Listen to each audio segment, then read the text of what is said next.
Okay, here we are going to start out with a split stance squat. I am using a kettlebell here. You can also hold a single or two dumbbells in the front. You want it up at chest height, focusing on keeping the chest and shoulders upright. Split stance here, right leg forward, squatting down, keeping the back heel off the floor. The front heel is on the floor. Your weight is sitting back behind that front knee. Try not to shift that front knee forward too far. Switching sides, split stance again here. Going for about 10 to 12 repetitions as you are capable of. You do want to feel fatigued towards the end of the set without going to muscular failure.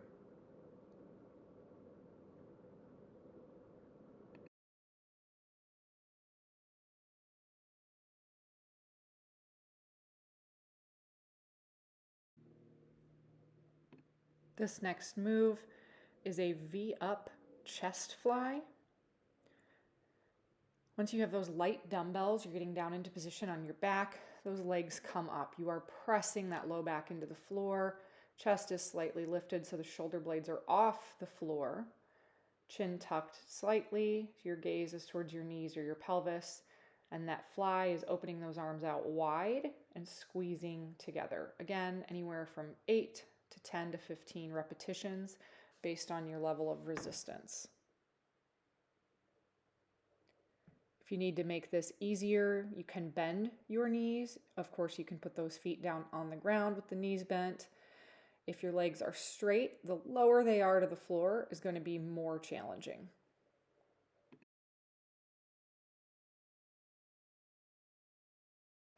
Coming up into standing, we just worked the abdomen and chest muscles. Now we're going to work the back muscles. I love the split stance because you do get to work a little bit on balance here. Hinged at the hip, so your back is making a nice straight line here. Imagine an airplane taking off from the back of my low back in a nice straight angle all the way up to my shoulders. Squeezing the shoulder blades back as you lift backwards. Weights are not coming higher than shoulder height and not coming up close to my nose either.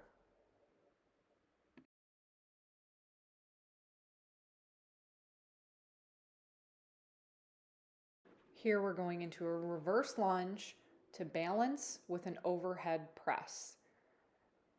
Weight just in one side, that same side leg is lunging back, taking a nice long wide step back.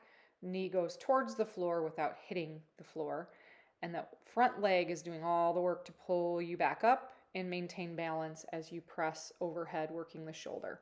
I love combo and complex moves like this, working multiple parts of the body at one time. Of course, working the shoulder, working the hamstrings, quads, and glutes, as well as balance and stability here. Anywhere from 8, 10 to 15 repetitions per side, depending on how much you need to reach muscular fatigue. And then we switch sides and repeat the same move.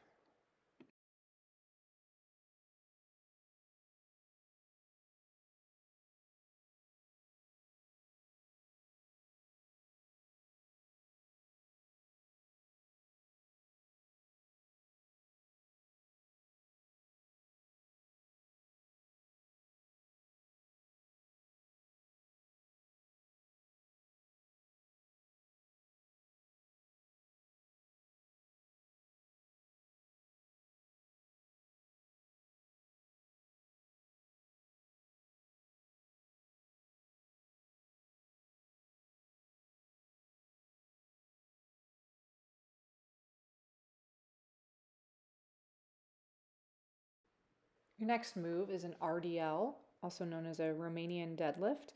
I am using two moderate weights here. If you're familiar with this move, you may be able to go with heavier weights.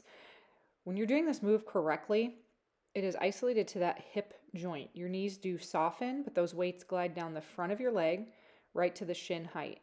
So the work is coming from the hamstrings and the glutes in this move. Of course, your upper body is having to hold the weight. Your knees have to flex slightly to maintain correct body mechanics, but often because of the strength of the hamstrings and the glutes, you can lift heavier in this move. I am using moderate weights to make sure I'm demonstrating it properly. Again, you're going to shoot for 10 to 15 repetitions of this move. Hinging those hips back, and as you come up, you squeeze to pull the hips forward. You do want to watch the line of that back, making sure it stays nice and neutral. We're not rounding or curving the back at all. This isn't about being able to reach and touch your toes. This is about activating the hamstrings and the glutes in this move.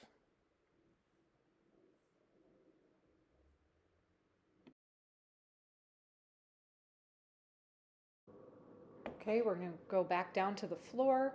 This can be a light to moderate weight. We are going to be activating the lats in this move as well as working the core. So it is an overhead reach, nice and slow, and then you pull those knees up, bringing that weight towards your shins as you crunch up. So this is similar to a V up, similar to a Pilates roll up. But again, with that overhead reach, lats are activating, pull that weight, bring it towards the shins without hitting your legs, and you slowly roll back down. As you roll down and roll up, you do want to try to press that low back to the floor, really engage the abdominal muscles. You will feel a burn there with this one. Again, I love working multiple muscle groups in a single move. 10 to 15 repetitions to reach fatigue. Another great thing about this move is as you are extended out on the floor with the arms overhead, you do get a little bit of a stretch to the abdomen muscles before activating and crunching them.